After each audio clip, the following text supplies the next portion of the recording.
자, 한서의 요한복음 하브루타 20번째 이제 시간인데요. 이제 7장에 남은 부분입니다. 7장에 남은 부분인데 이거 7장이 이제 뭘 보느냐면 이제 초막절, 이제 초막절 끝날에 이제 예수님이 이야기를 하는 게 나오는데요.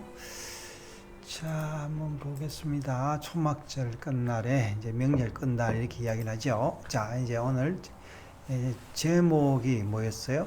제목이 아까 제목이 여기 생수의 생수의 강 앞에 선 사람들 이렇게 되는데요. 모든 인생은 하나님의 말씀 앞에 서야 한다. 세상 불신자들은 기독교를 독선이라 하겠지만 이 길만이 인생의 살 길이기 때문이다. 성도가 지금 예수님을 나의 구주로 믿고 있다면 하나님의 은혜로 이 생명의 말씀 앞에 선 경험을 한 사람들이다.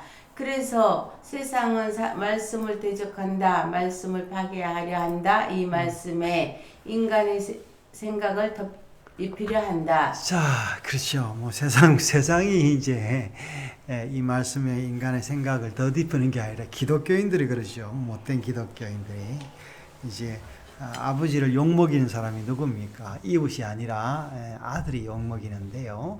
우리가 신자들이 못돼 먹은 신자들이 이제 하나님을 욕을 먹으니까 이제 이스라엘이 이제 자기 하나님을 욕되게 하니까 이제 망한 거죠. 우리도 마찬가지입니다. 요한복음 7장은 초막절 명절로 시작하여 초막절 끝날의 사건을 기록하고 있다.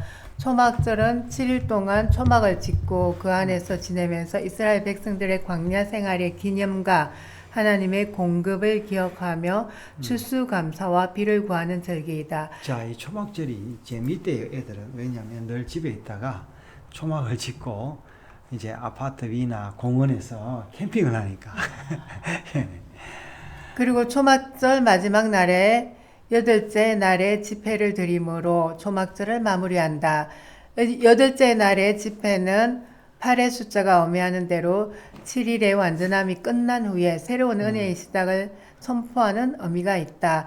이 8일째 성회는 기쁨의 성회로 지키는데 이 마지막 성회 날은 물을 붓는 예식을 진행한다. 이 물을 붓는 예식은 토라에 기록된 사항은 아니지만 제사장이 실로암 못에서 물을 길어와 제단에 붓는 예식으로 이는 메시아 시대에 오게 될 생명수와 성령의 부어심을 상징하고 있다.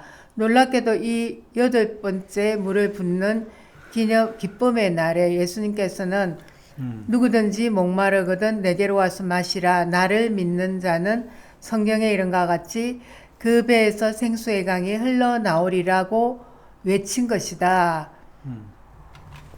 이 요한복음은 이 생수가 곧 그를 믿는 자들이 받을 성령임을 명확히 밝히면서 이 성령은 예수님께서 십자가의 고통과 죽음, 부활의 승리 그리고 승천의 영광을 받으신 후에야 우리 가운데 임하실 것이라고 증언한다. 이 증거는 단순히 선포에 그치는 것이 아니라 성령님의 사역을 통해서 이 생명의 잔치에 언약 백성들을 초청하고 있다. 이 놀라운 생명의 초청 앞에서 인간의 반응은 참으로 극명하게 엇갈리고 있다. 예수님의 말씀을 들은 무리 중 어떤 이들은 그들의 영혼이 진리를 향한 숨겨진 갈망으로 열려 있어 그분이 참 선지자다, 그리스도다라고 고백하며 믿음의 가능성을 열어 보인다. 하지만 대다수의 군중은 예수님의 메시지에 담긴 기쁜 진리보다는 그리스도가 어찌 갈릴리에서 나겠느냐는 지리적 편견과 피상적인 성경 지식에 사로잡혀 그가 메시아일 수 없다고 단정한다. 오늘 인생들도 우리의 지식, 경험 또는 세상적인 기준이라는 편견의 안경을 통해 생명의 말씀을 왜곡하고 진리 자체를 외면하고 있지는 않은가? 그럼에도 예수님의 근위는 탁월했다. 그분을 체포하기 위해 파견되었던 성전 경비병들조차 예수님의 말씀에 압도되어 손 한 번 대지 못하고 들어와 그 사람처럼 말한 사람은 이때까지 없었나이다 라고 고백하게 했다. 말씀의 은혜는 성전 가까이 있는 어떤 특정 계층에서 오는 것이 아니다. 말씀의 은혜가 발동하는 곳에는 누구든지 가난하고 순수한 심령이 된다. 이 순수한 증언은 종교적 권위를 독점하던 바리새인들을 더욱 격분시켜 너희도 미혹되었느냐며 질책했고 자신들은 아무도 예수님을 믿지 않는다고 오만하게 말하며 나아가 예수님을 따르는 일반 백성들을 향해서는 율법을 알지 못하는 저주받은 무리라고 경멸했다. 이것은 생명수의 근원이 있은 예수님의 메시지가 그들의 기득권과 종교적 권위에 대한 정면 도전이었기 때문이었다. 자, 이제 이게 이제 종교적 그 이제 독점했던 종교의 권위를 독점했던 이 바리새인들. 이제 한동안 이제 우리 이제 개신교 안에서도요, 목사가 성경을 안다고 독점했는데 이제는 이게 이제 인터넷 통신의 발달로 지식이 보편화돼 성경 지식도 보편화됐고요.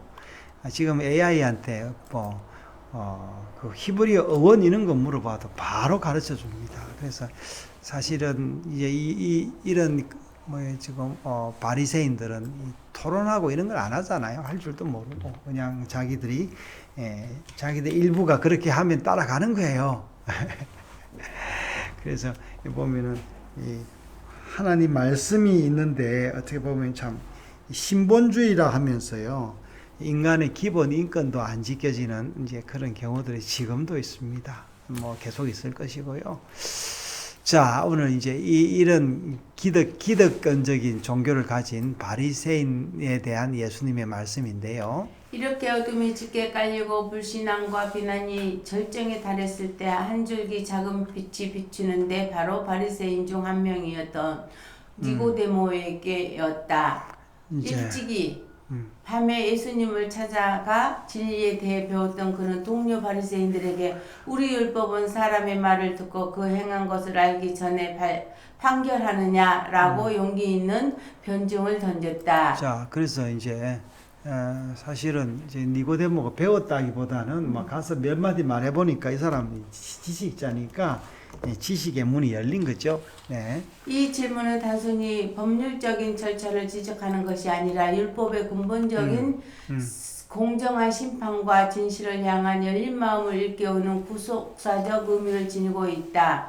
그러나 바리새인들의 반응은 어떠한가? 그들은 니고데모의 정당한 질문에 논리적으로 답변하는 대신 너도 갈릴리에서 왔느냐 찾아보라. 갈릴리에서는 선지자가 나지 못하느니라. 자, 이제 이렇게 동문수 답이죠. 아니고 그냥 자기들이 말하기 좋은 대로 네. 믿고 싶은 대로 무시하고 싶은 대로 이렇게 이야기를 합니다. 라고 비난하며 진리를 내면하는 안고한 불신앙이 극치를 보여주었다. 진리를 찾으려는 영적 갈망은 사라지고 오직 자기들의 종교적 확신과 권력 유지에만 집착하여 인간 불신앙의 정수를 보여주고 있다. 생명수의 근원 앞에서 그들은 스스로 눈을 감고 영원한 목마름의 길을 택하고 만 것이다. 그러니까 이게 지금 예수님이 우리 어제 아예 방송했나요? 전도서 9장에 네. 작고 사람이 많지 않은 성읍에 나온 가난한 지혜자 같은 이야기죠. 네. 예수님이 선포하신 초막절 생수는 예수님의 십자가와 부활로 온 세상에 흘러 차고 넘치게 되었다. 그러나 은혜의 문이 닫혀 있으면 넘치는 생명의 샘물이 조금도 흘러 들어올 수가 없다. 그러나 언약 백성에게는 8번째 은혜의 문이 열렸다. 니고데모에게 거듭남의 문을 열어주신 성령의 바람은 오늘 우리들에게도 강하게 불고 있다. 자, 여기서 명절 끝날이 8째 날이죠. 예. 우리는 새로운 추수 때를 기다리고 있다. 우리는 우리의 연약함은 주님께 던져버리고 성령님의 능력 충만한 은혜로 다시 오실 주님의 추수잔치에 기쁨으로 나아가자. 그러니까 결국에는 이제 추수잔치가 이게 이제 니고데모에게 열렸던 말씀의 기가 누구에게 온다? 듣는 모든 자들에게 이제 온다라는 거죠.